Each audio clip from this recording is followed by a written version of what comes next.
In this lecture, we're going to explore blind SQL injections, which are a variation of the standard SQL injection. So in the standard SQL injection attack, when the attacker crafts the malicious SQL query and executes it, he is able to see the actual output on the website. In contrast, for blind SQL injection attacks, the attacker normally cannot see the output of the SQL query. Now, either the database does not return the results or the database returns generic errors. So this makes the job of the attacker a little bit harder. So he has to use some inference techniques in order to infer the confidential information. So the basic idea is that the attacker tries to guess the passwords by passing true or false SQL statements and then seeing the output, whether the query executed successfully or was an error thrown.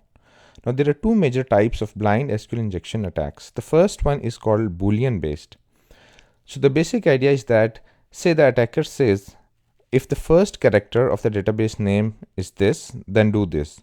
Now if the query executes successfully, even if the results are not displayed on the page, at least the attacker knows that the first character of the database name is this. However, if an error is thrown, then the attacker can infer that it's not this character. So he'll move on to the next character and so on. The second type is called time-based. The basic idea is that the attacker crafts a malicious query and inserts a sleep function, which says that if the first letter of the password, for example, is A, then wait 5 seconds before returning the results. Otherwise, return the results immediately or just wait 1 second. So based on these differences in the time or the Boolean output, the attacker is able to infer information. So let's start with time-based blind SQL injection attacks. The basic idea is that instead of a standard query, we insert a query which exploits the sleep function, and then we observe that if the query executed successfully and we got the results after X seconds, then it means our query was successful. If, however, we saw the results or an error after Y seconds, then it means the query was unsuccessful. Let's see how this works. So this is the query that we had initially, id is equal to 1. So now since the code is going to insert a quote here and a corresponding quote here, that's why we insert the first quote in order to escape this one. And then we add and if 1 is equal to 1.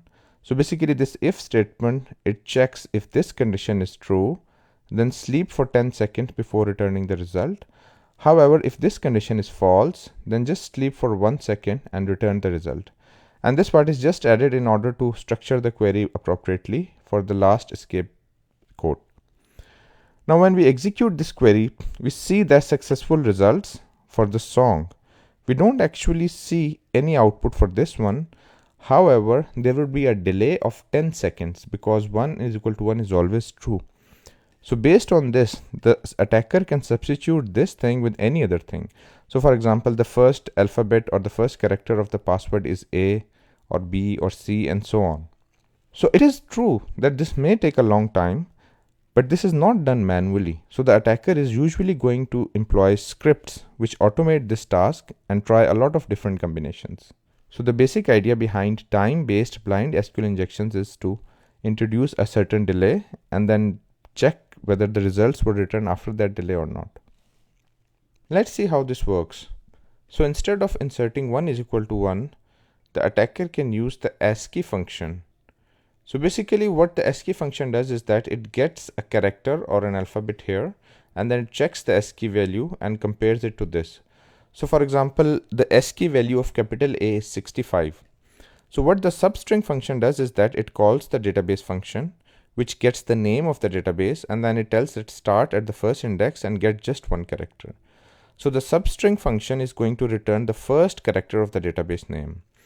And then the ASCII function would be applied on that. It's going to convert it into the ASCII equivalent and then check if the value of that is equal to capital A, because the ASCII value of capital A is 65, then it is going to sleep for 10 seconds. Otherwise, it's going to sleep for 1. So that's how, by varying this input, for example, the next time he may use 66, 67 and so on.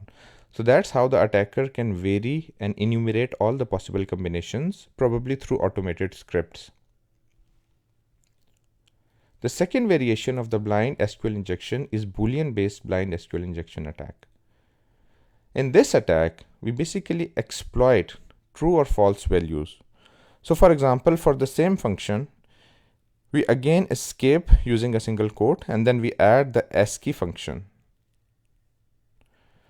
So the basic idea is that once again the ASCII function is going to get the first string of the first alphabet of the database, and it's going to get converted into an ASCII equivalent which would be compared to this value.